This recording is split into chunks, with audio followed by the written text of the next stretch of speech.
back with more real estate update. James Wedgeworth joins me. Condos, villas. We call them villas here more than condos. Villa sales, I know there were times where there was a little bit of divergence between how many homes would sell versus villas.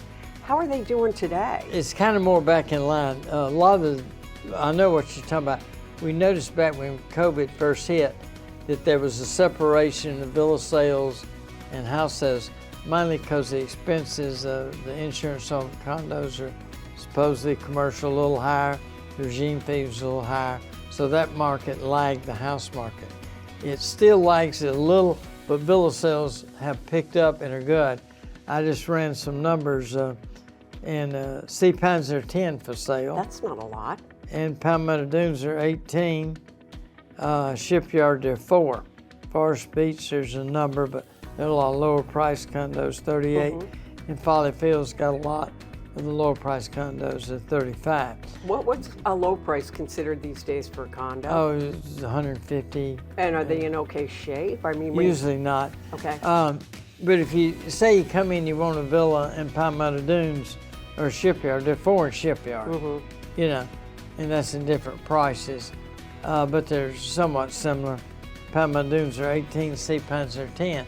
That's not, I had a guy that I first met in the early 80s that's entered the market, and we looked last week, and there were 4 condos that fit his price range and bedroom recommendation. What were they, if you don't mind me being They were nosy? priced at 2 at $799, 1 at $899, and 1 at $925. The 3 bedroom. That's not cheap, you know. No, Yeah. but there's not a lot of inventory. Right. You know, Did he end up getting one? he hadn't yet, but he will.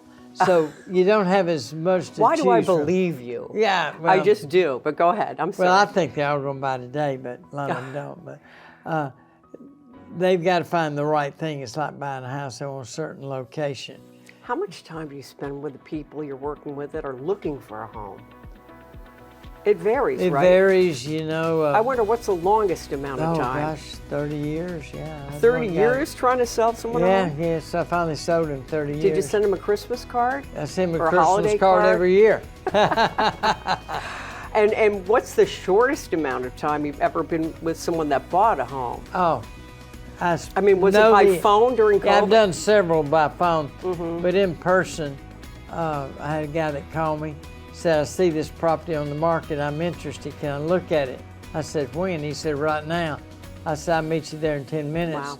And I drove up, he was waiting on me. We walked in the front door and he said, I'll take it. And I said, at what price? He said, what you're asking? I said, well, let me run out the car and get a contract. I filled the contract. That's crazy. I said, you sit right here, I'm gonna go over here and get it signed. People a couple doors down.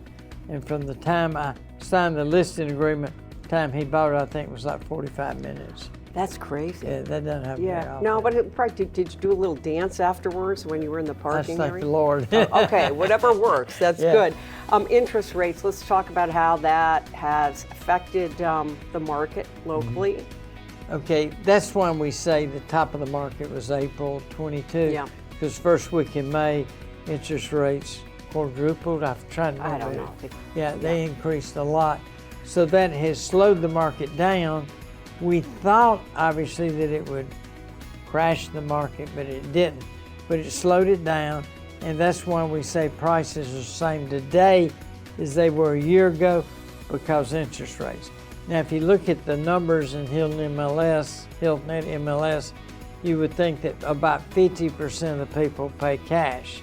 Now you would say, well, if they're paying cash, they don't care about interest rates. They do actually, because half of those that pay cash are getting the money from refinancing their home or taking a business loan on their stock So they're account. still paying So in reality, interest. 75% of the people are financing and 25% are what we call cash, not cash refinance Right. on the other property. So with 3/4 of your buyers borrowing, it affects the market because it costs them more to buy the same thing. We're already out of time.